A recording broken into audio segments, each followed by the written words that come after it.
This conference will now be recorded.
So I was getting a little, I know, me too, though. Look at that. Whoa. Yeah, I think if you're not taking action, probably not. Right, yeah, we're just doing a work session. Okay, we're good then. And here comes the newspaper.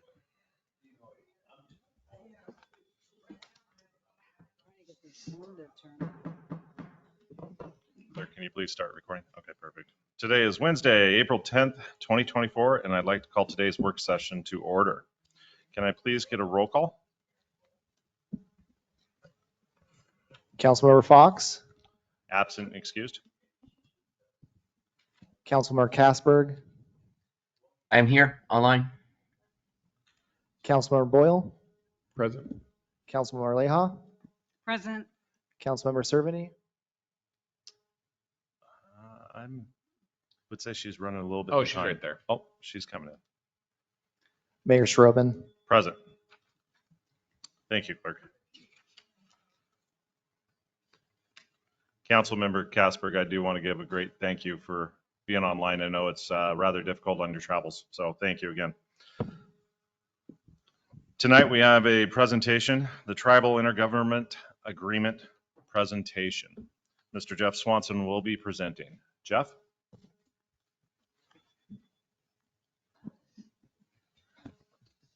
Can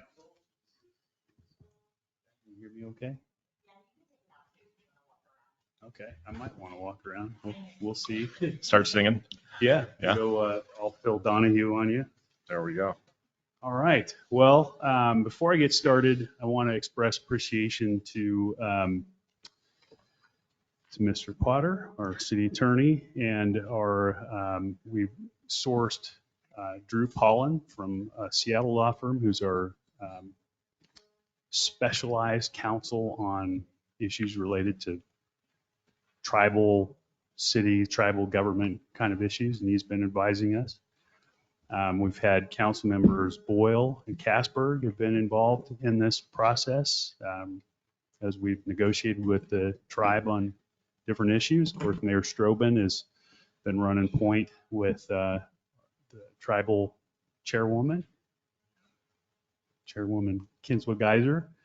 And then we've had city staff, Maria and Brian and Tony Cooper have participated in this process as well. So it's been a big team effort to get to where we are today, and we've been working on it for quite a while. August.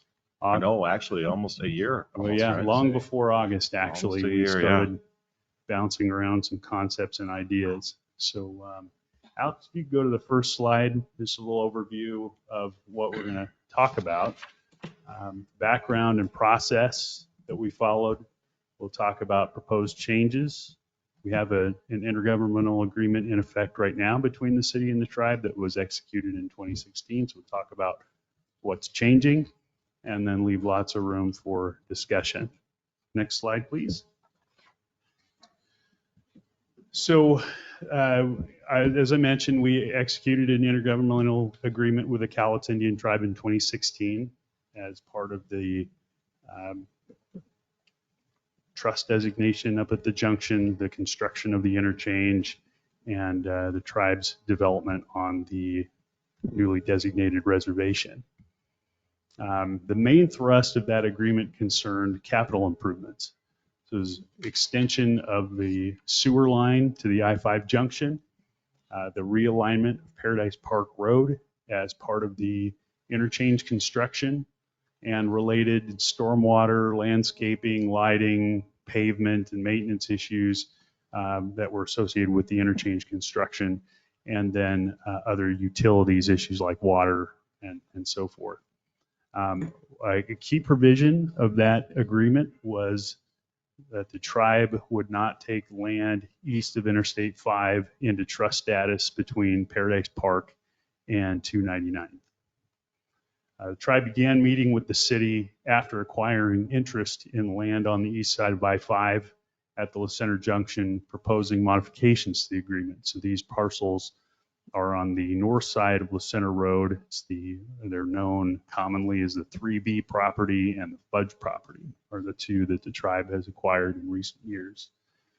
So they wanted to work with the city towards getting trust status on that acquired land, and they proposed making mitigation payments to the city for doing so. They have also proposed other language changes to simplify the agreement, recognizing that many of the improvements that I mentioned before have been constructed, and those are settled matters with respect to the construction. And we've retained language in the agreement that pertains to the maintenance and ongoing maintenance. By the way, if you have questions, feel free to interrupt me and ask. So next slide. So talking about the proposed changes, a couple that I really want to highlight here. The intersection of La Center Road and Paradise Park Road. So the 2016 agreement requires a financial contribution of the tribe towards signalization of that intersection. You might recall back in 2018, 2019, we were talking about that intersection and whether a signal would be appropriate there or whether a roundabout would be appropriate. And we at that time used DKS Associates to do a lot of our traffic modeling and planning for the city. And so we just did a little supplemental contract with them and asked them to analyze the impacts of either option, a signal or a roundabout, and worked with WSDOT to find out what their opinion would be. And not surprisingly, they would prefer a roundabout there because there's potential for a signal to back vehicles up down that northbound off-ramp and creates a pretty serious safety and mobility situation, a lot of potential for high-speed rear-end collisions. So on their systems, they've been making a lot of effort to prevent those kinds of collisions. SR 500 between 205 and I-5 being probably the most prominent example locally. Interestingly enough, I think aesthetically, we all prefer a roundabout there. It matches what's on the other side of the freeway. The function of them is more convenient than a traffic signal. And so we've been pivoting ourselves with respect to this agreement towards construction of a roundabout. So this 2024 proposed agreement adjusts the tribe's contribution amount. So it was set back in 2016. So we adjust that up for inflation. And it specifies the city and tribe will cooperate on pursuing construction funding.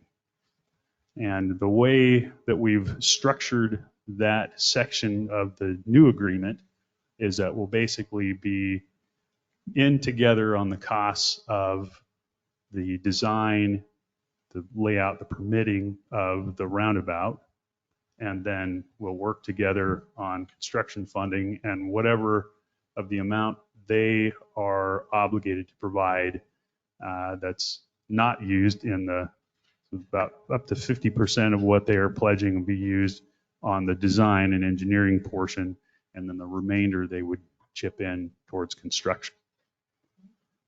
questions about that aspect? Okay, good, because it gets more complicated for other stuff.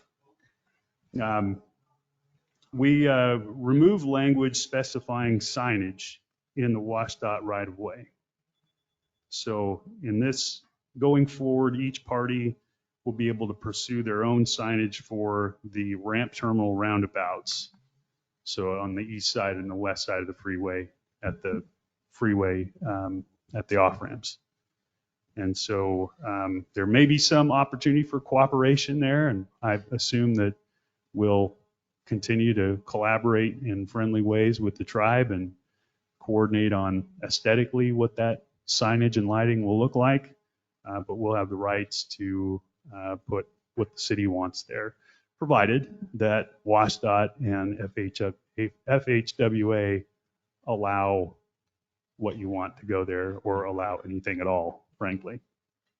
And the tribe is actually expecting us to work together for that. Yeah. So that was my last conversation, just so you guys know. But just to calibrate expectations, the engineers at the federal highways and state DOT, they have final say over what goes there and have some standards, and so they'll decide whether what you propose is safe and appropriate for that area. So the city and tribe, we talked a lot about, most of our discussions have been about trust status for land east of I-5. And so we came up with, they proposed some mitigation payments, and we came up with some terms and conditions. And so most of what remains here in my presentation pertains to that aspect. So next slide. So talk about the applicable geographic area for these trust payments and the ability of tribe to take land on the east side of the freeway into trust. Talk about the mitigation payment structure and do some analysis to help rationalize that proposal, and then discuss future development of parcels taken into trust status and how that flows into this. So first, next slide. Talk about the applicable geographic area. When we first started meeting, there was discussion that ranged from setting up parameters for the tribe to take land anywhere in the city into trust, down to just taking the tribes that they, or just taking the parcels that the tribe purchased into trust, and some in-betweens. We looked at McCormick Creek as a potential boundary. We looked at, well, maybe we should just designate whatever that longitudinal coordinate is and specify that as the boundary. And our own Brian Cass came up with a very elegant solution, which was, hey, we have these survey maps and they break out these quarter sections. So why don't we just identify the 3 quarter sections, which are highlighted there on the map, and that'll be the area that we're talking about. So within those quarter sections, there's land that is incorporated land, so it's inside the city's jurisdiction. There's land that's outside, that's in the county. And so what we're saying is the tribe can take land in those 3 quarter sections into trust, subject to some conditions. So first, we define this agreement area. And the agreement area is land that's both in those 3 quarter sections and is within the incorporated limits of the city at the time of the agreement. So presumably, we're going to sign this agreement in 2024. And so that is the land that this applies to in that moment. More to come on that. We put a limit on it. We said, okay, you can take up to 75% of the land in the agreement area is eligible to be taken into trust. So 25% of the land in the agreement area is left available for city jurisdiction. The land is to be developed consistent with commercial land uses and activities, kind of like the junction plan contemplates. Other proposed development types would reopen the mitigation payment structure for those areas. So we'd have a reopener if they came to the city and said, well, we want to do housing or we want to do industrial, something other than a commercial use, then we would need to talk with them about the mitigation payment structure, because the mitigation payment structure is based on commercial activity, retail sales, taxable retail activity. The city and tribe agree to cooperate on infrastructure planning and provision for future development in the area. So if there's land, say currently to the north of 3B and Fudge properties that subsequently becomes part of the city, we don't want to create an island where we can't connect utilities through. So we agree to cooperate on things like roads and utility connections and that sort of thing to facilitate that development. And similarly for the tribe's development activities, they'll work with the city to coordinate utilities connections with the city. The terms of this agreement apply to land that the city later annexes. So if we take land, again, using this example of land to the north of Fudge and 3B, if that land is brought into the city, then the terms of the agreement apply to that land as well, should the tribe acquire that land and want to take it into trust, provided that the city annexes it prior to the tribe initiating the trust process on that land, so that there's no predation on the part of, the city annexing land that's already been taken into trust and then expecting mitigation payments for that, or vice versa. Right? Questions about the applicable geography for these payments? Councilmember Boyle. So just to make it clear, for them to take anything beyond our city limits, they'd have to go through the same process with the county, correct? I think they have to consult with the county, with the affected jurisdiction. Yeah. They can go after taking it into trust on any piece of property, but it would be similar dealings. It would be. Yeah. And for land that's in the county right now, so land that's in the county right now that is west of I-5 or outside of that area that the 2016 agreement specifies, they can pursue trust status, and they would consult with the county on that. Okay. Yeah. All right. Other questions? It's a lot of information, and there's a lot of detail because we talked about different, well, what if this, and tried to make the agreement as clear and straightforward as possible for when those issues come up in the future. Jeff, Yes. is the annexation aspect limited to simply that area, or does it then become the same approach? Should we annex out past the Merag property, for example? Which property? Merag, I'm not sure. out past the middle school. Oh, so going east, you're saying? If they so chose, similar to these properties, if they chose to purchase any property in that area, would we be in the same discussion? So that'd be land that doesn't currently reside within the city's urban growth area or incorporated limits, and really doesn't, that would be between the tribe and the county if they wanted to do that.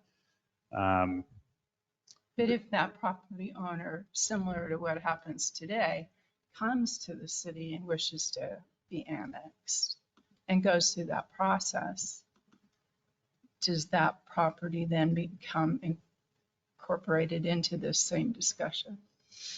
So this agreement doesn't contemplate that to that degree.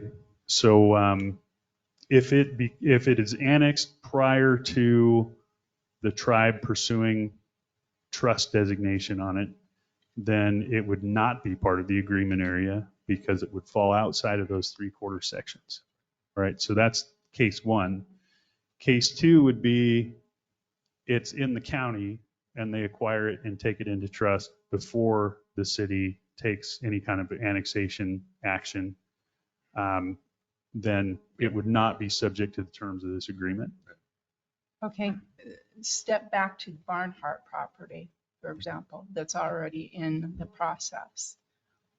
That language seems vague enough to me, that I'm no legal expert or a land use expert, that it could in fact then be pulled into this same discussion.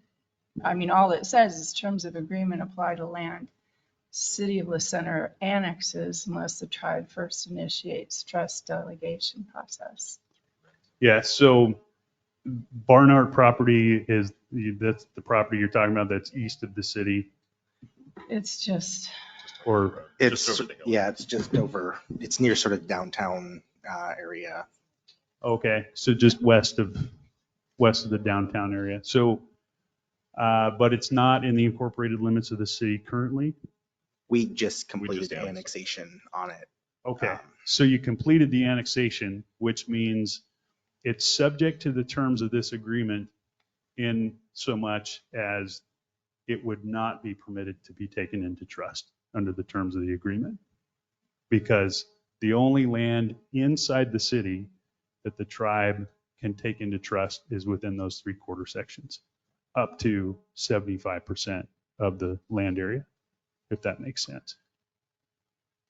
But they can still go purchase whatever property they want. It They can doesn't matter. purchase whatever property they Yeah. want. It's what we're talking about is whether it's taken into trust status or not, Yeah.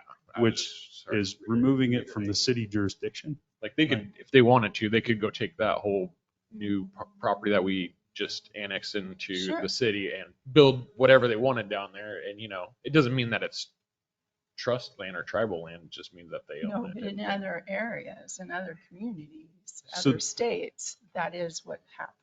So I want to correct something. They can't build whatever they want on it if it's under the jurisdiction of the city. No, within the legal laws of Right. our It has to city be code, yeah. consistent with your comp plan and your zoning for Yeah. that property. Yeah. Right. It just makes them no different than me or you going and buying it. Exactly. Is what I was trying to- Right.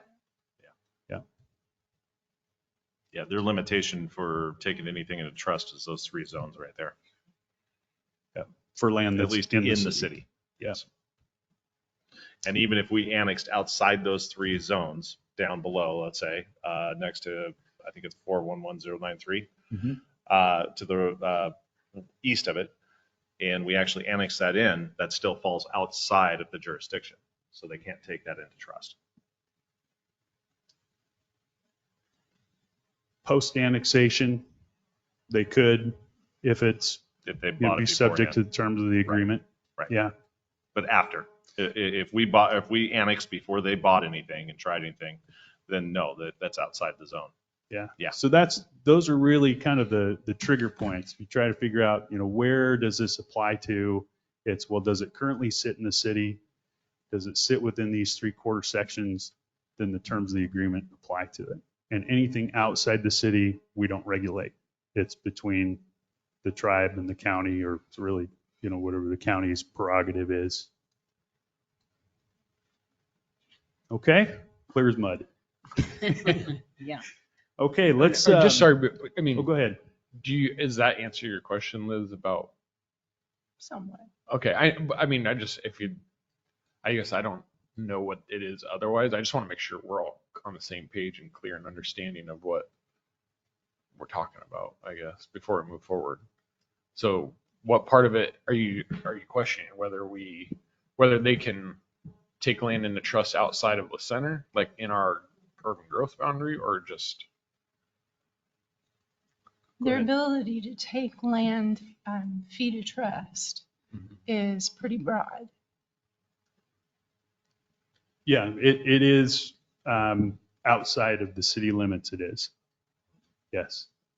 Okay. And the city lacks influence on those decisions because Okay. again, Right. that's not La Center Yes. jurisdictional land. it's county. So my underlying concern here is as we hopefully are approved for additional land with GMA, what the potential is for neighboring parcels, for example, that similar to this, that the Cowlitz wish to purchase, because there's been ongoing discussions ever since the began of continuing to move south the golf course and towards the college campus and all of that. So, what precludes us from really looking at this a little bit more broadly in terms of what impacts could then come back to us that we didn't really think about clearly now? Yeah, so again, like if you brought the golf course into the city and that land that's outside that quarter section, so just to the east of that 411093 quarter section, if that land comes into the city, it becomes part of the incorporated limits of the city, and it is not permitted to be taken into trust. The way that the language is structured in the agreement is basically the tribe may take land into trust or apply for trust status for land that's in the incorporated limits of the city, so long as it's within those three areas. And up to 75%. And up to 75%. So anything outside of those three areas is not, they can't take it into trust. Yeah. If it's in the city. If it's in the city. Do you have any other further comments on that, Bronson? No, the one thing that we really haven't talked about is it's taking it into trust. Let's say we have land outside of the city, outside the city limits. There is a process that the tribe has to go through to take it into trust with the Bureau of Indian Affairs. And that process does involve the BIA seeking comments from city and county and deciding ultimately whether or not the United States government will hold the land in trust for the tribe or not. So it's not just city, county, it's Right. end of the day, BIA is going to say yes or no, it can be in trust status. Okay. Any further questions, comments on this aspect? I guess I'm sorry, I'm just trying to understand because I can tell you, like, you have a valid point of what you're thinking. So are you just like concerned that they kind of be blockading us in from expanding? The I'm possibility not of it? saying there's any ulterior motive. No, not at all. Or And I'm trying not to either. cast any kind of, suspicion per se. Uh-huh. But they're a business and they look at things much more broadly in terms of, if property comes available and they have an idea and a concept, they're going to run with it. For sure. That's natural. And any of us would do that. So my underlying concerns are basically we have very limited properties that provide revenue streams to the school district, for example, that are zoned commercial and light industrial. And the way our strange state is structured, the funding for schools comes majority from those zoned properties. So we're kind of in this juggle of if they start purchasing more and more of those commercial and industrial properties, how big of an impact does that have on the city and the school overall? Where's that leave us? So I just want us to go into this with our eyes wide open. It isn't just those three parcels. Right, there is area outside the city that they could acquire and subsequently take into trust. That doesn't preclude the city from later annexing that land in. It still remains in trust. It still remains under their jurisdiction. But, you know, there could be something on the other side of that you would then bring in. Right. The annexation process, as you're probably aware, involves petition and agreement from a certain percentage of the property owners in the area to be annexed. And so there's that process to go through as well. The city, from a growth management standpoint, is hemmed in by resource land. And so it makes it very difficult for the city to grow with or without the presence of the tribe in the area because of the agricultural resource designation on the land and the protections in the GMA for that land. So it does limit the city's growth prospects just inherently under the Growth Management Act. Yeah, there are a lot of more hurdles that we have to jump than they do. Yeah. In some senses, the presence of the tribe and their activity on that land makes some development and, you know, sort of co-occurring economic development possible, Right. because Very they're much not so. subject to the Growth Management Act. Uh-huh. Yeah. Okay. Next slide. Talk about the mitigation payment proposal. And so first I want to review on the left side, La Center's excise tax structure. So this is sales tax, right? So state, we have a total tax rate of 8.4%, and the state gets 6.5% of that. But they're generous enough to let us have a little bit of that, right? So there's the city base, which is 0.5%. We have the city additional, which is 0.2%. There's county base, it's 0.5%. And there's county additional, that's 0.7. And so that's what totals the 8.4.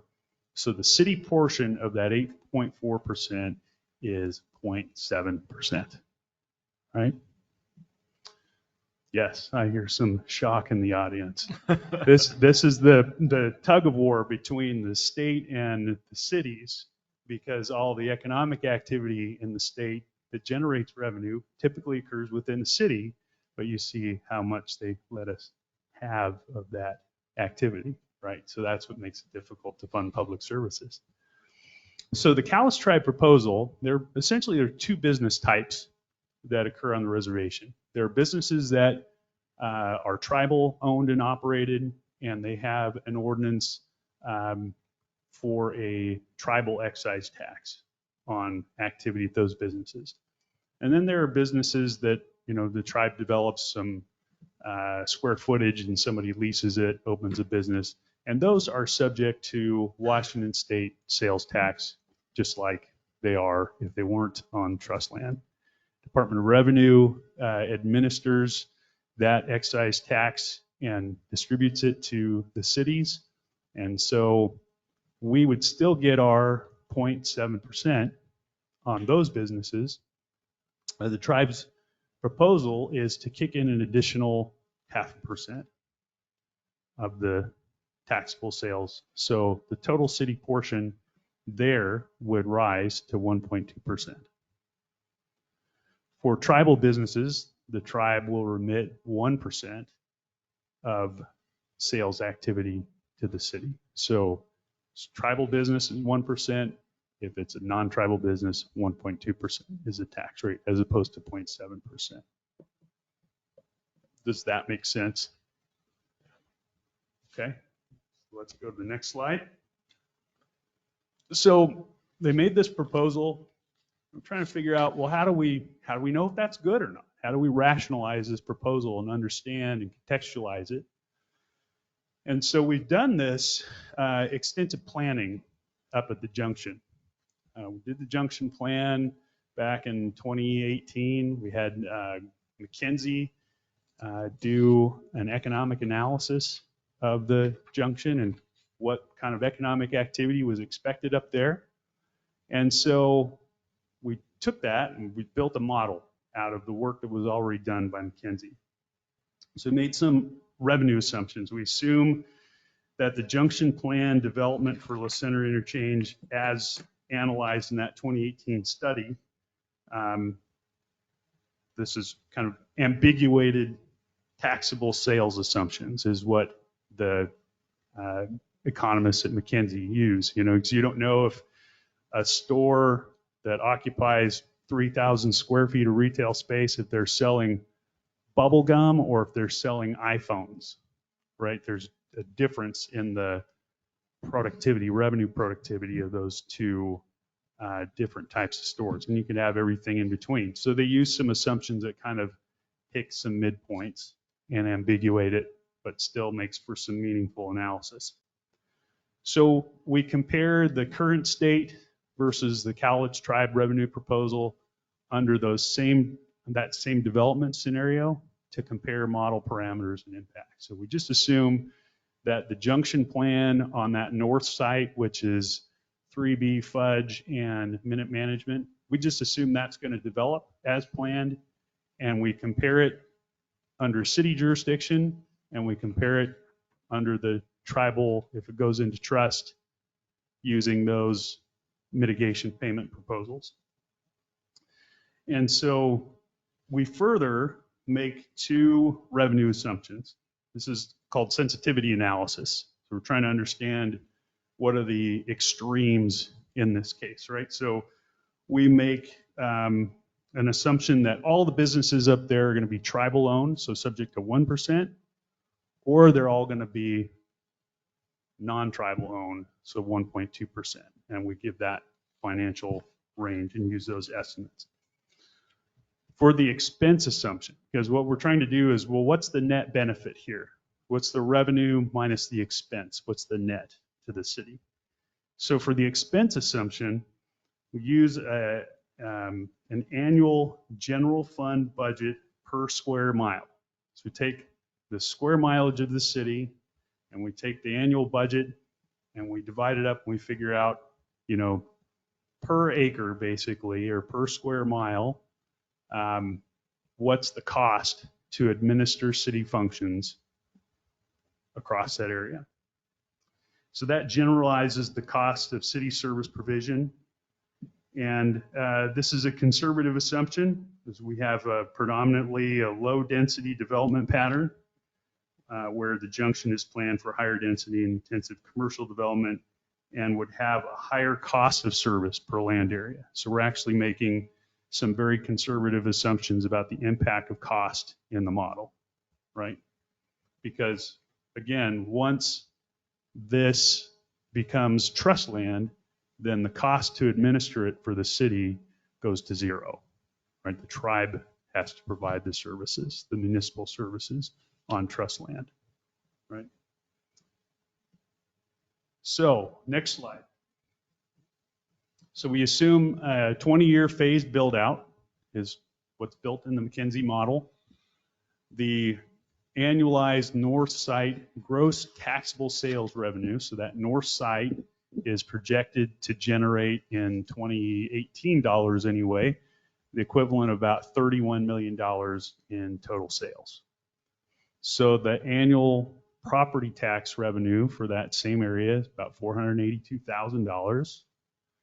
And so looking at the sales tax portion, so the revenue under La Center's jurisdiction, the city portion of that sales tax revenue, so about over $31 million in sales, generates about $220,000 in revenue for the city if it's under the city jurisdiction. The city's portion of property tax revenue in that same area is $63,000. So these are annual figures, right? And so the total city revenue, annual revenue for that north area is just shy of $283,000 per year. So the revenue under the Cowlitz tribe proposal, if they are all leased businesses, so that means they're all subject to the Washington state sales tax, then the city portion of that is $376,000, over $376,000. If they're all tribal owned businesses, it's almost $314,000 is the revenue generation for the city. Okay? So that's the revenue side. So next slide, and we look at the expense side of the equation. So this is, again, this is the budget per incorporated land area. And so you see we're 2.623 square miles. Our 2023 budget, which is what we're using at the time, is about 4.8 million. So the cost per square mile is 1.8 million. The north side acreage is 59.4 acres, or, just shy of 1/10 of the square mile. So the expense under that analysis is about $171,000. That's all city services, planning, streets, parks, law enforcement, right? Under the Cowlitz Tribe proposal, you don't have those costs. What, I mean, all of the police costs go away? For that area, they do, yes, because they're no longer in your jurisdiction. And so while you may be providing mutual aid, there may be some operational things going on.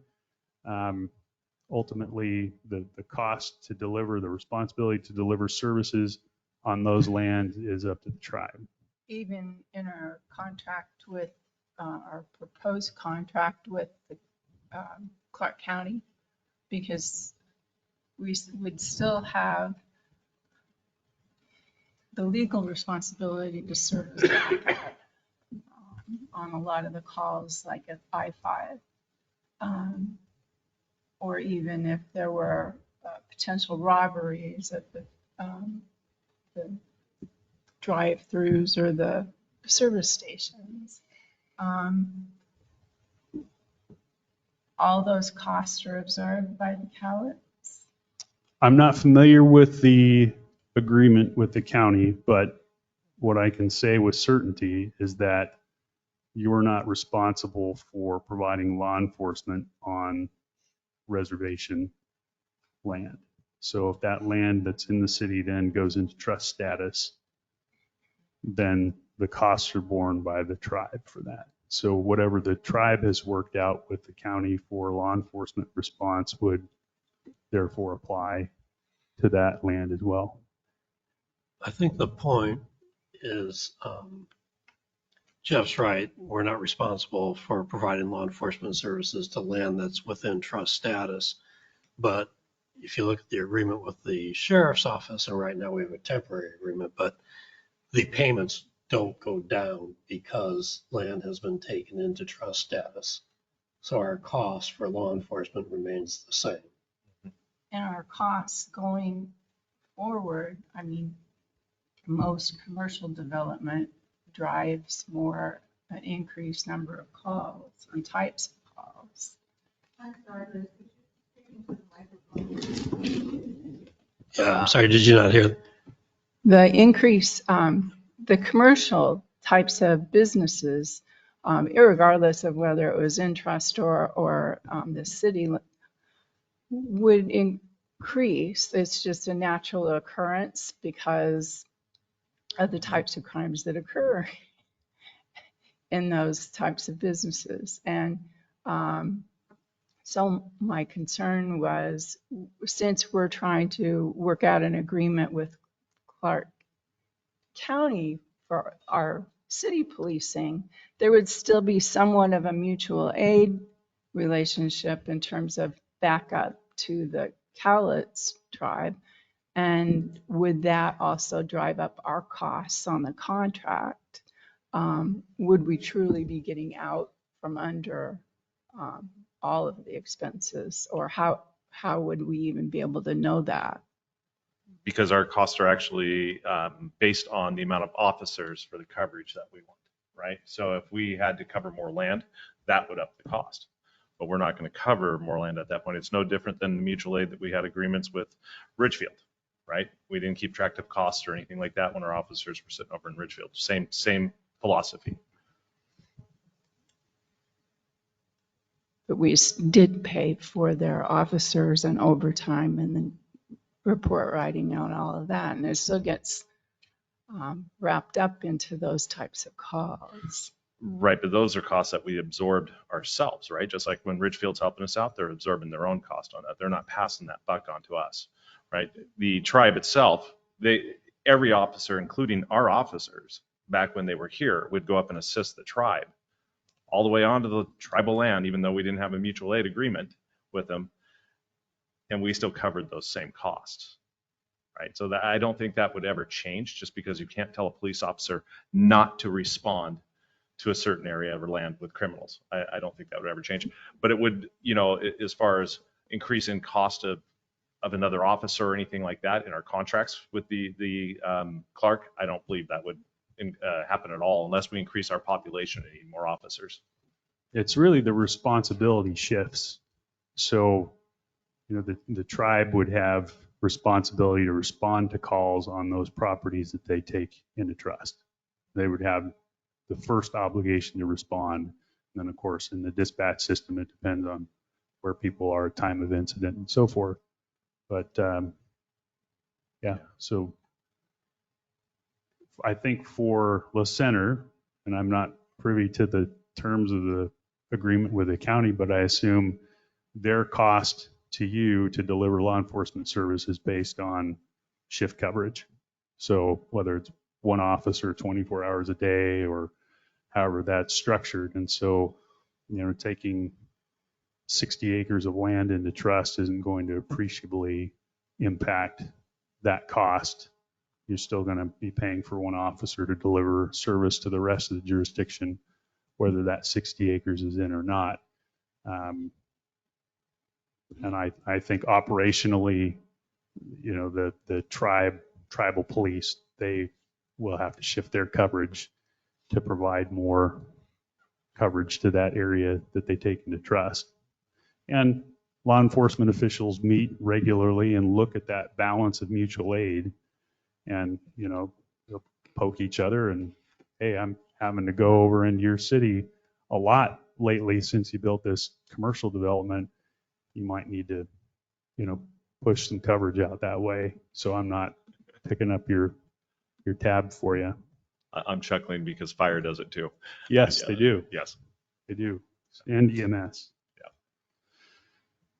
So these are the assumptions under, so we went through revenue, this is expense, and let's look at the net revenue. It's on the next slide. So La Center on the left side, tribe on the right side there. So you have revenue minus expense. The net revenue under La Center jurisdiction is about 111,000. Under the Cowlitz proposal, it's that 313 to 376, somewhere in there, depending on whether it's a tribal business or if it's a non-tribal business. Okay, and next slide. So this is the economist in me. And so with few exceptions, there are very few exceptions, and they are capital intensive developments. So if, you know, Wafer Tech decided to build a chip fab at the La Center Junction, and that was on trust land, that would constitute a loss, right? Because of the property tax generation of some heavy industrial development like that. But that's not what's planned for the junction. So nearly all development scenarios would yield a similar proportional difference in net revenues. So if it's bubblegum stores and they're all bubblegum stores, or they're all Apple stores, you know, the proportionality stays the same. So under all contemplated uses in the junction plan, the Cowlitz tribe proposal is financially preferable. The city is unambiguously better off under the Cowlitz tribe proposal. Revenue, no expense, basically, right?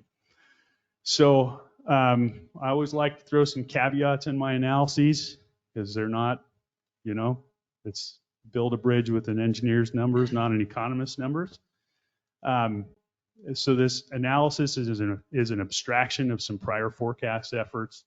The current revenues for the properties at issue, 3B and Fudge, are minimal right now because there's really nothing developed on them at all, and no development is currently pending on those parcels. Other property tax dependent jurisdictions would be theoretically impacted. The current amount of property tax revenue generated on those properties is also minimal because there's really not much there farmland. And so transfer to tribal jurisdiction would minimally impact the current finances of the fire district, the school district, and so forth. The Cowlitz tribe has been making significant financial contributions on a regular basis to those impacted entities. I know they've bought rolling stock for the fire district. They regularly contribute cash to both the fire district and the school district. And again, we have a reopener in there because the real impact is if they decide, you know, forget this commercial stuff, we're going to build residences of some level of density. That's what drives a lot of the calls for service in law enforcement, in fire and EMS, schools, you know, demand for services from schools. And so we have this reopener language in the proposed agreement that addresses that, where we would take another look at the mitigation payment structure if they switch to a different type of development or land use. So next slide. To talk about questions here. So the Cowlitz tribe approved the draft agreement unanimously on Saturday, April 6th at their tribal council meeting. We're having this work session tonight. And it's proposed that we bring this back at your regular meeting on April 24th for adoption. Any questions? The reason that we have postponed any type of approval for this contract is because I wanted the council to have time to reflect on everything that has been discussed, look at the contracts and such, and then also get feedback from the public as well. So I did want that to be known.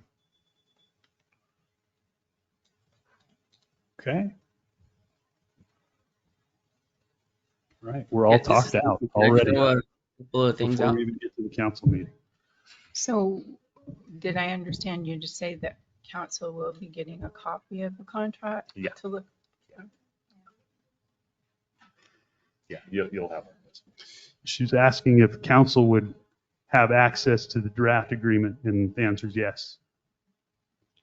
So Jeff, what took place on the 6th? Did the tribal council approve? They Yes. did, Okay. yes.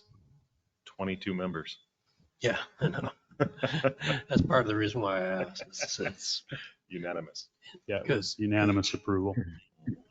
So, and again, want to express appreciation to the city team for all their work on this, and also acknowledge our counterparts at the Cowlitz tribe and those that were working with them, because they also put in a lot of effort, and we spent a lot of time understanding each other's perspectives on things, and ultimately came to what I think is a good agreement for both the city and the tribe. good job, Jeff. It's a Yeah. complicated arrangement, but It you is. did a good job explaining it. Casey wants to talk. Casey, council member. I can't be on here and not say something. So You got less than 3 minutes. Time's up. no, I'll be fast. I think that I like the way that this is written, because if there is any property purchased by the tribe, that would be the first trigger. And then it would have to be outside, or then it would have to be within the city limits and outside of the 3 quarter section areas. And then they would have to approach us to create a different agreement like this one currently. So there's still a significant process if they were to purchase additional land within the city of Bliss Center. Is that correct? That is correct. Yeah. This only applies to land that they purchase in those 3 quarter sections that's within the city. They can apply for trust status up to 75% of the land in that area. Anything outside of that that's in the city, they're not permitted to seek trust status for. So they can acquire it, but they cannot seek trust status. Right. Without a proposal to come to an agreement. Yes, it is possible they could approach and say, hey, we want to, include this in this current agreement, or we're going to propose a different structure for this property. Yeah. Yeah. But all that's very speculative at this point. And as far as It's my understanding that this agreement was built to last into the significant future, if not forever. And yeah. I don't know. I feel I won't say forever, I but know, I mean, me either. But you know what I mean. It was structured in that with that, spirit to be able to make this last. Yeah, there's obviously some flexibility in there for future property acquisition, future trust application. So this should last for quite a while. And I'm not too concerned about the public safety issues because it would become the tribal's jurisdiction. Just like us, we have a contract with Clark Cowlitz Fire Rescue. So if anything that they respond to wouldn't affect our contract with them, they would have to amend. The tribe would have to amend their contract with the fire department.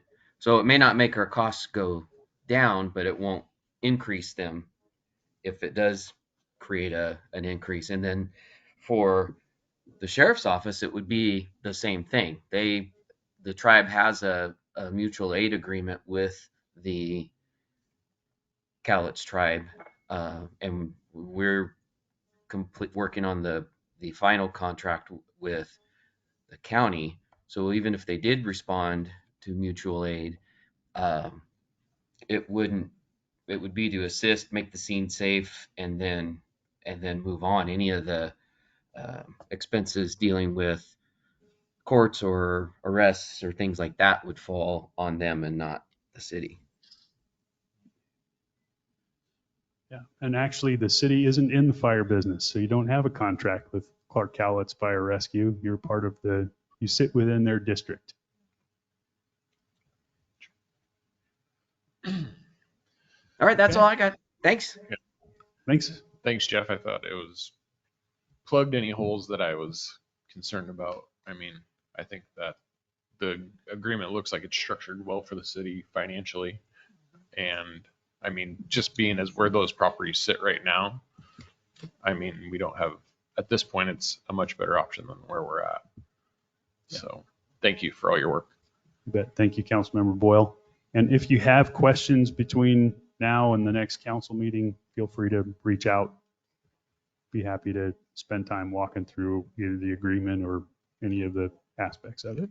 And I know Mr. Potter is willing as well. Thank you very much. Thank you. Yes. And we will be having public comment with that at our next. Yes. Okay. Yeah. Thank you, Jeff. Appreciate it. Thank you. Good Mayor. job. Okay, with that, I would like to close the work session. We got 3 minutes before the start of the next meeting, so I guess we'll have a 3-minute recess. Thank you.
Thank you again.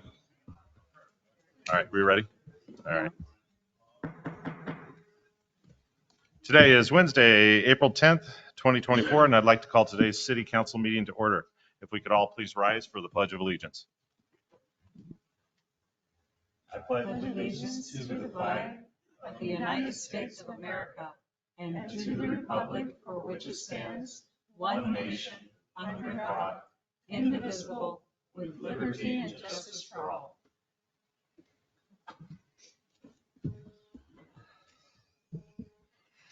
Clerk, can we please get roll call? Councilmember Fox, Absent and excused. Councilmember Kasberg, I'm here. Councilmember Boyle, Still here. Councilmember Leija, Here. Councilmember Cerveny, Present? Mayor Strobin. Here. Thank you, Clerk. Clerk, can we please call up any public comments from the audience? Melissa Flatt,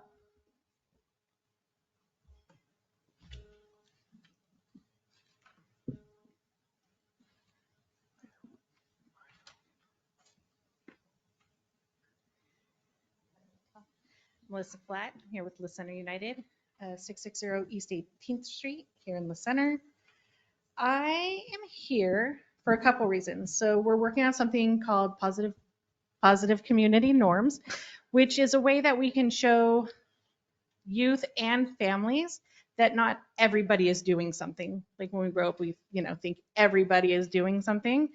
And so I wanted to share our first community norm that we are going to be putting up at the concession stand at the ballpark. And this first one says, we are going to use La Center is better together is going to be our tagline on all our positive community norms. And it is over 82% of La Center High School students who report having access to community involvement choose not to use alcohol, marijuana, vape, or tobacco. And this is according to the 2021 health use surveys in regards to 30-day past use for students reporting access to pro-social community involvement. So that'll be our first sign, and it'll have the La Center logo. We have sponsors that are helping us pay for that, and also our Loft logo. Sorry, Brian. The second one that we're working on is actually geared around families. And again, it'll start out is La Center is better together. And this is based on eating dinner as a family. Dinner is better when we eat together. La Center teens who eat dinner with their families most of the time are much less likely to use, and we'll separate them, tobacco, vape, drink alcohol, or use cannabis.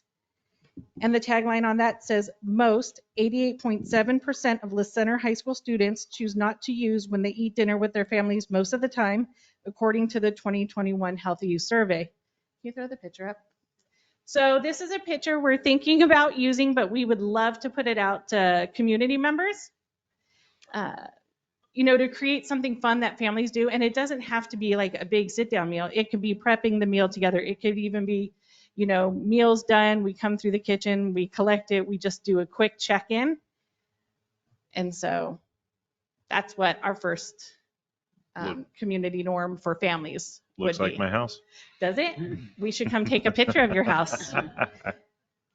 And then the last thing is drug take back again, coming up the end of April, the last Saturday of April. Is that the 29th? 27th. The 27th, 10 to 2 at the La Center Police Station. April 29th, we will be having our general meeting, and this meeting will focus on a youth module that is currently being created to talk to youth, and it could be peer-to-peer about vaping. And there's a new tobacco presentation that we're going to present, and then probably bringing back cannabis conversations, how to talk to your youth about hard conversations. Where was that drug take back again? Melissa? Our police station, At the police station. back okay. parking lot. Did you guys coordinate that with Commander Phil and everything? So he's good. Okay. We good. have. He's Perfect. been awesome. Perfect. Thank you. Thank I just you. want to make sure you had somebody there. Yes. Yeah. Thank you. Thank you. Al Filla,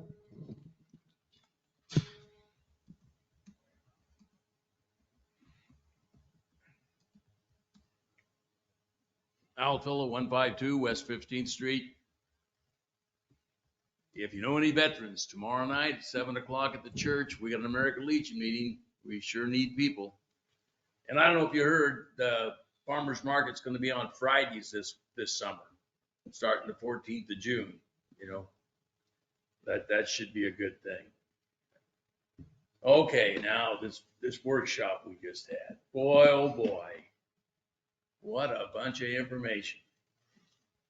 Sounded positive right off the top. Again, this is my due diligence, folks. You know, I did have some questions about the sewer hookups and stuff like that. Jeff sort of answered that. You know, I don't feel comfortable, you know, because that's like the big gorilla over there. It's not going to go anywhere. The reservation is going to be there from now until wherever, you know. And granted, we were talking just about with 3 sections or whatever, you know. But in reality, you know, the Cowlitz can buy any property they want, you know, all around it. I just hate to see the center get engulfed by a, you know, because they got lots of money. I mean, they've been in existence, what, 7, 8 years, and they've already, you know, either paid off or got close to paying off, you know, for all what they developed there. That's a, you know, they're a big force in this community. And for somebody who's lived here all his life, it scares the heck out of me, you know, because they don't necessarily, I can remember, what was the guy's name? Barnett, you know, and this is a direct quote. We're under no obligation to give the city of the center anything. And that, you know, so I carry on from there. You know, I'm glad that they passed this, you know, agreement, you know, unanimously, so we were told, you know, but again, just, you know, keep your ears open, do your due diligence, and we'll get through this. Thank you. God bless America. Thank you, Al. There are no more cards from the audience. Perfect. Thank you, clerk. If there's anyone calling in, please press *6 to unmute yourself, state your name and address for the record.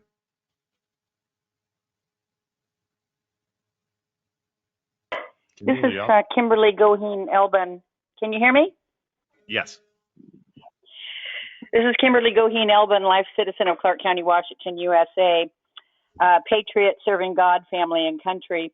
As far as the Cowlitz and the List Center intergovernmental agreement, there was no mention in the printed work that I got, maybe there was, of a signal light on the agenda. And also point, will there be another well-advertised meeting with the citizens here in La Center? There has to be. This is not well known to the people. Funds can be used to address this issue by mailing vital information through the United States mail system to each La Center citizen and resident. Use hard-earned tax dollars for that to show a proof of transparency. We must hold a town council meeting at City Hall, the City Hall, for all citizens, and that they can have it at a time that we can attend. For more information on this intergovernmental agreement. Also, the Clark County government has much Marxist powers and will do anything to stay on the unconstitutional GMA growth. That's the Growth Management Act, which is a United Nations agenda. So we must stop growth in our small field community and limit housing from now on. Growth should occur near the I-5 corridor, but I question all local governments' true agenda, which must be made clear to the center citizens and actually all of Clark County must be made aware of this agenda to normalize overpopulation and accepting the thousands of illegal immigrants here in Clark County and probably here in La Center, which brings a question to this council. Please tell us how many illegal immigrants are here, or if you want the soft Marxist words of displaced immigrants or undocumented immigrants, we'd like to know how many are here. On that I'll say Dr. Phil spoke on the Merritt Street broadcast, and he's going to fight with his life to stop this open border agenda. Also, I kind of question, and I'm hoping it's a good deal, but citizens need to be more informed and discern for ourselves that having a tribe, no matter who they are, gifting to our community draws me into question, as to the purity of that, since I'm kind of in a war zone. So we the people will be no longer safe, and our Clark County government will claim racism, targeting, or stereotyping if you disagree to this weakening of America. And until you have a hate America cell group affect you personally, you will not care or understand, as we as a nation under criminal Biden and Harris are using hard-earned tax dollars to weaken the United States and her people by overtaxing. Clerk, please. Thank you. Any other callers calling in, please press *6 to unmute yourself, state your name and address for the record.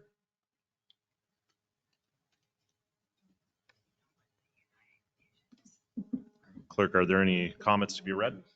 There is one, yes. This one is from Mariah Thomas. Her address is 975 Northwest Pacific Highway. It reads, "Hello, I purchased a home in La Center mainly due to the city's size, peaceful atmosphere, and low crime rates. While I understand that our country is growing at a rapid rate and our community is also growing, I have feedback about how the step toward growth might be prioritized. I believe safety should be the city's first priority before any further development. With only 2 main roads in and out of city, congestion is a problem. Pacific Highway has a speeding problem. I've even experienced road rage when followed in our speed limits. I've seen dump trucks going 40 to 50 miles per hour through 25-mile-per-hour zones with children walking down the street. I believe city traffic studies support this as well. If the city plans to make La Center more walkable, then the first step is making the street safe to walk. We need consistent police presence on our streets, especially when I-5 is congested and our town is being used to divert traffic from the freeway. When I first moved in and we had a manned police force 24/7, a car drove by backfiring down the street in the early morning. A police officer was there asking questions within a few minutes. A neighbor was concerned it may have been gunfire. Fast forward to the present. I had a recent experience where I had an alarm at my home at 4 a.m. It took 20 minutes for a Ridgefield police officer to get to my house. I live a few blocks from the La Center Police Department. Luckily, it was a false alarm. A lot can happen in 20 minutes. I think most of us are aware that our crime rates drastically increased when it became known that we had no police force. I think it is important to send a clear message to any bad actors in the greater community that La Center has a strong, swift police force. I'd like to see the city invest some of the tax revenue from the new housing developments into our own police force, who can respond to our calls in a timely manner to any further housing expansion, or at least have someone manning phones 24/7 to direct calls to the appropriate department. Part of the delay in my case was locating the appropriate department, apparently. We cannot attract or retain a family-oriented community if we have high crime rates, and if the focus continues to be on expansion and development without acknowledging that higher population often leads to higher crimes. I'm afraid that may be where we're headed soon. Second, traffic congestion. It looks like there may be some plans to improve road access. My question is if there are plans for major arterials. Of course, there is only one bridge, but adding a major arterial to the north and one along the proposed downtown area now would help mitigate the current situation and help prepare for the future. The remainder of the comment will be put on the minutes. And I'll go ahead and answer that one, Clerk. Personally, I will contact them. Thank you. If there are no requests for any items to be removed, may I have a motion to approve the consent agenda? So moved. Second.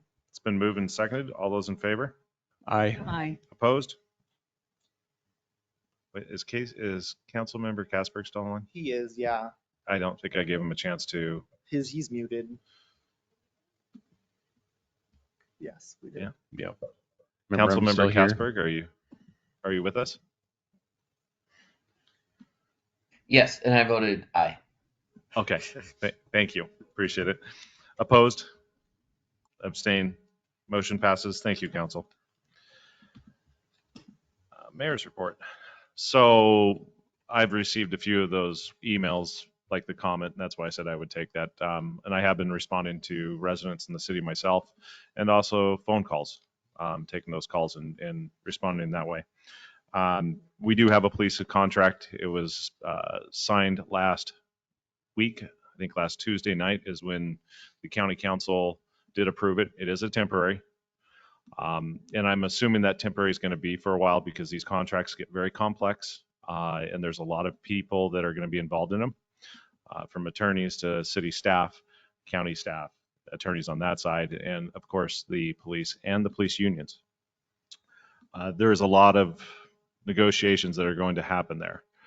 So in the meantime, we do have police, and we will continue to add officers as needed and as we can. Right? Because they still have to also be able to support that as well. I wanted to make sure that was out there because that's quite a few of the comments, or not comments, but emails I've received in the last week and a half. And I'm not sure how many people actually pay attention to the city council meeting. So if you could reiterate some of the words that were spoken here tonight, I would appreciate it. The IGA that was presented at our workshop, it's very important that it's transparent. I don't want any misconceptions that anything was done behind closed doors or any type of backdoor dealings happening whatsoever. So I've asked that we do not do any voting on it until our next council session. That allows the city residents to start asking questions to their council members, having discussions and such like that. And it also gives them council members time to discuss amongst each other as well. And the city attorney is present for council members if you have questions, and so is Jeff Swanson. With that, I would like to turn it over to Bronson for the attorney's report. Thank you, Mayor. So since our last meeting, I devoted a fair amount of time to working on the interlocal agreement that we had presented tonight. As you can see, it's pretty involved, and there were a lot of different options that were considered other than the one that we landed on, but it took a fair amount of work to get from A to Z. Again, yeah, it is pretty involved. If you do have questions, don't hesitate to reach out to me. I'd be happy to answer questions. Somewhat related, I also been working on an agreement with Brian on handling sewage biosolids from the tribe. We've been doing that for years, but we haven't had a formal agreement in place setting out the terms for what are we charging, how are we doing it, what are our rights to reject them. The relationship's been very good. It's been working very well, but we decided let's put this in writing. So I think that will be coming to you also on April 24. Other than that, worked with Brian and Ethan and Tony on a process for you're going to be seeing in the near future a new park and recreation open space plan, and incorporating that into our capital facilities plan, which is necessary for us to be able to use park impact fees and real estate excise tax on park projects. So those things, and then I also spent about 8 days in the Grand Canyon. So, were you working on that legal document there? I was actually, I was at a place on the rim of the canyon called Signal Hill, and it's out in the middle of nowhere. It's like 25 miles from the nearest anything, and I had a cell signal, and I talked to the attorney for A from there. So you can never get away from it. Yeah. So. I do want to add to that. It took a lot of brain power and a lot of people involved to make that agreement even come to where we're at now. In fact, I can remember Maria in one of our meetings, I think it was in November or something, in the chamber in there, and she had said, boy, I wish people could really see how much thought and how much conversations go into one of these agreements, right? And that was just at one of the meetings, and we had multiple meetings. So there's a lot of work that went into this agreement, and I mean a lot, more than I ever thought possible or even dreamed of. So any questions for the attorney? Thank you, Bronson. Appreciate it. Next up, council comments. Fox is out. So Councilmember Kasberg, are you there? I am. I have nothing to add tonight, though. Thank you, Mayor. Thank you. Councilmember Boyle. Good evening, everyone. Thanks for coming out. We have awesome weather, finally. I guess I don't kind of say that up and down, but that's typical for this time of year.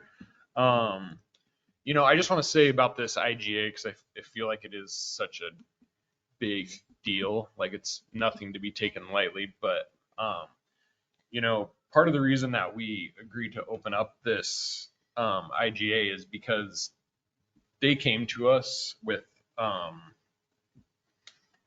like more of a good faith proposal, and sorry, I took notes. I'm trying to not read them all, but a good faith proposal to move forward in a more unified direction.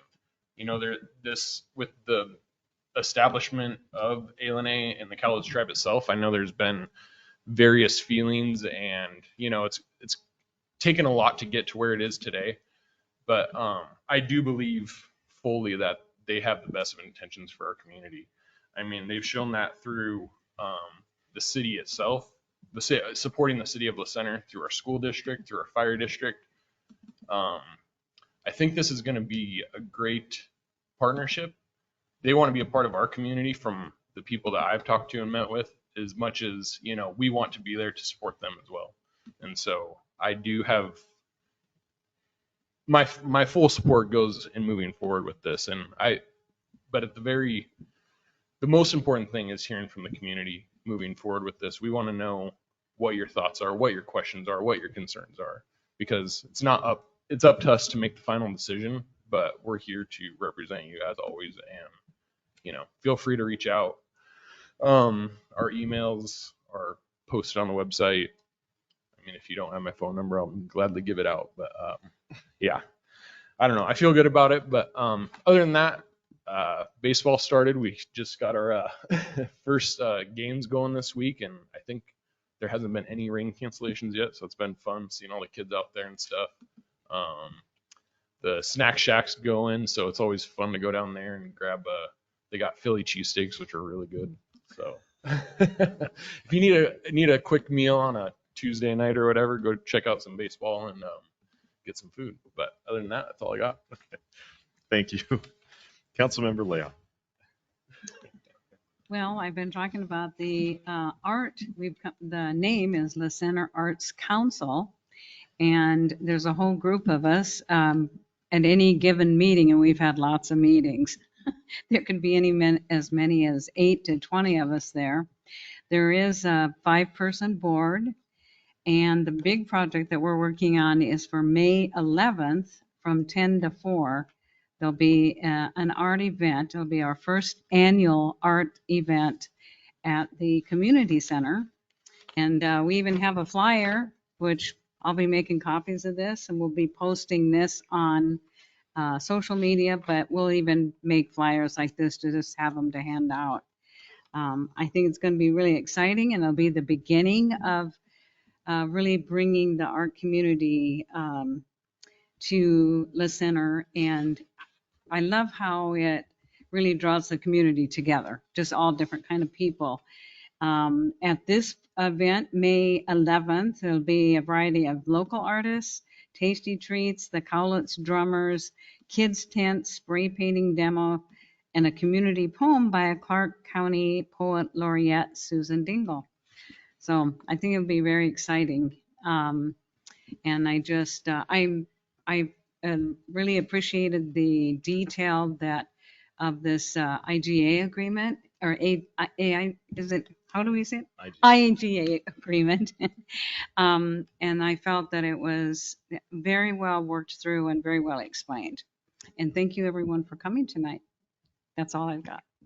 Thank you. And you brought something up there, the arts fair that is happening. I do want to give a shout out to our own Alex over here who volunteered his time to teach people about business licenses and the importance of it, and actually helped keep the arts fair on track and keep it happening. So thank you, Alex. The community does thank you. Councilmember Cerveny. Thank you. I just want to welcome everyone once again. It's always great to see your faces here in the meeting and hear your comments. I've got a couple of things that are disconcerting to me. I received the FDA warnings in my role at the food bank, and a couple of them came across my desk that are more pertinent to what our teens and young adults are seeing on social media and getting involved with through their groups. The first one is called gas station heroin, and it's tianeptine, and it comes in these little bottles and can also be ordered online. So it's easily obtainable at corner markets and through Amazon and other different online venues. And it's promoted to be a aid for weight loss.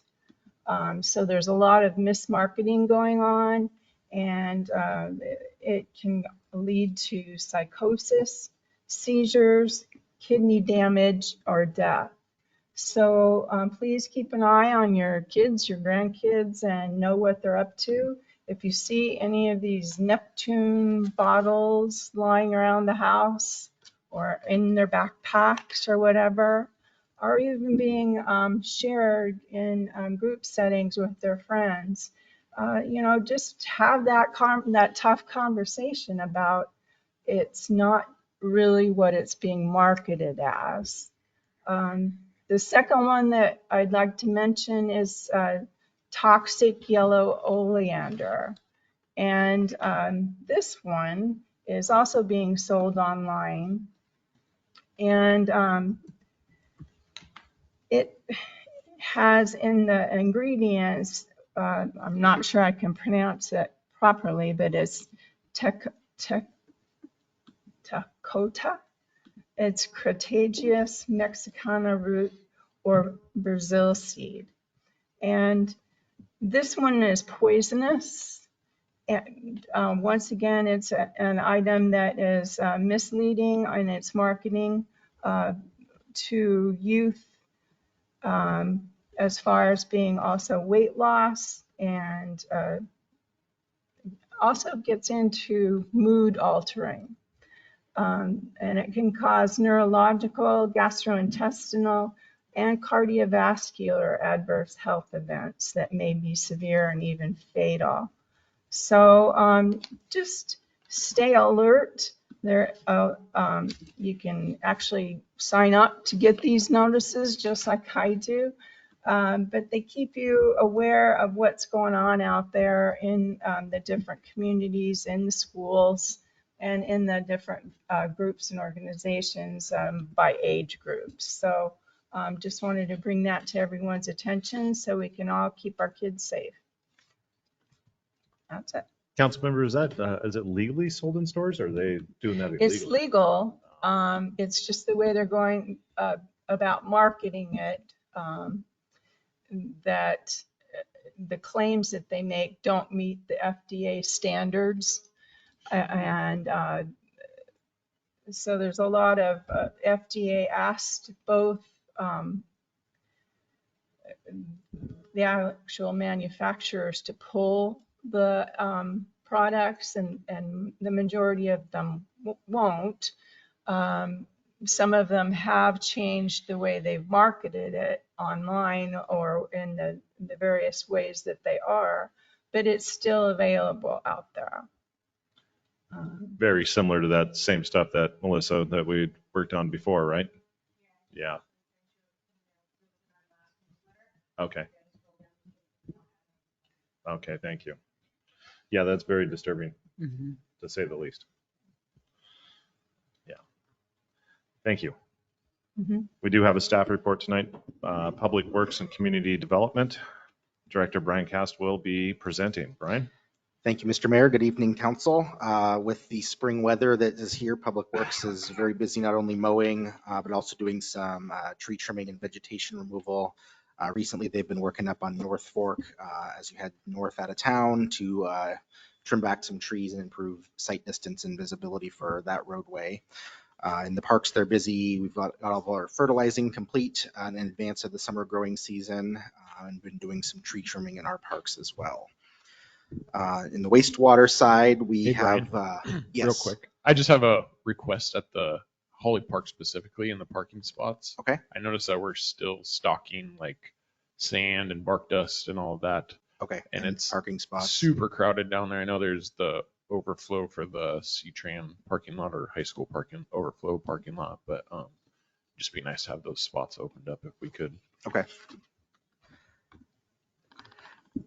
I will discuss that. On the wastewater side, we have our new to us Vector trailer that we purchased, used from the city of Ridgefield, and we actually had the equipment vendor go through that piece of equipment and then come out and train our staff on operation of that as well. So that took place here over the last month. And we've been doing some continued safety training. Jay and Bill completed confined space training, and we've also been doing several different protective equipment and other trainings through our safety skills program. On the engineering side of the program, we are just about to wrap up our right-of-way acquisition process for the first phase, the signal phase of the 4th Street Improvements project. And once that's complete, so that project will be ready to go out to bid, and then we'll roll into phase 2 right-of-way acquisition, which has a few more parcels impacted, but that's moving along smoothly. And our consultant DJ&A has been working on the citywide safety project. We're hoping to get that design wrapped up here in the next few months so that we can bid and construct that project this year with the grant funding that we have received from WashDOT. On building side, we have received 102 single family permits this year so far. We have 51 houses under construction throughout the city. And out there at the Minute Mart site near the freeway, they are just about into their drywall inspection. They just had their last rough inspection and are ready to start interior finish on that. So it's coming along.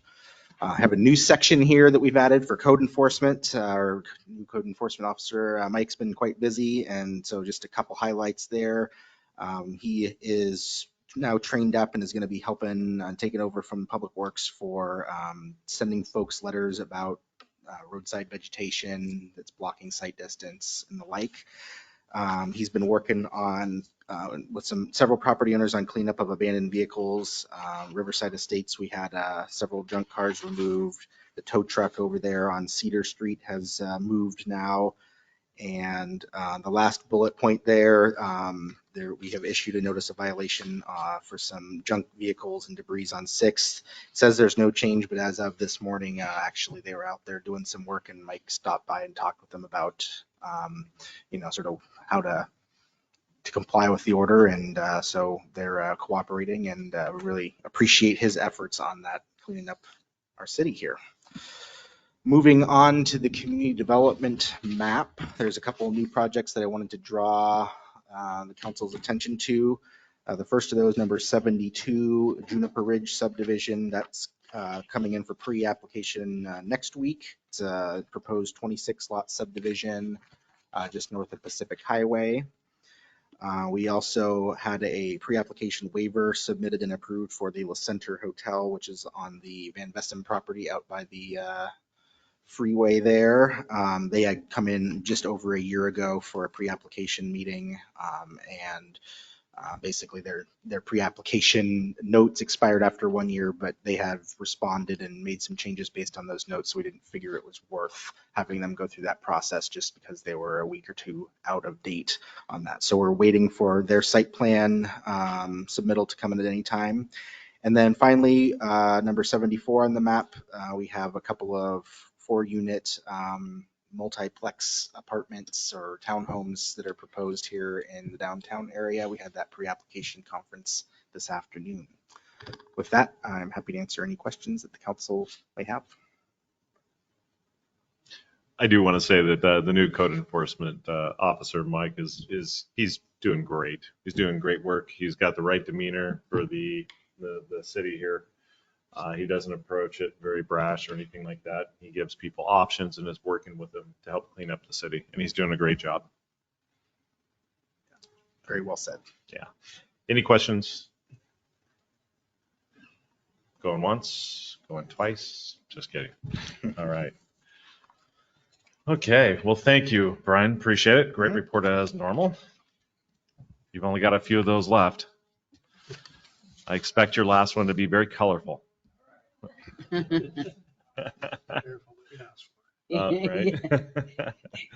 All right. Council, is there any unfinished business or any new business? Okay. Can I get a meeting or an adjournment? Motion to adjourn, sorry. So moved. Second. It's moved and seconded. All those in favor? Aye. Aye. Is that Councilmember Kasberg say aye? All right. Aye. Opposed? Abstain? Motion passes. Thank you, council. Thank you, everyone, for attending.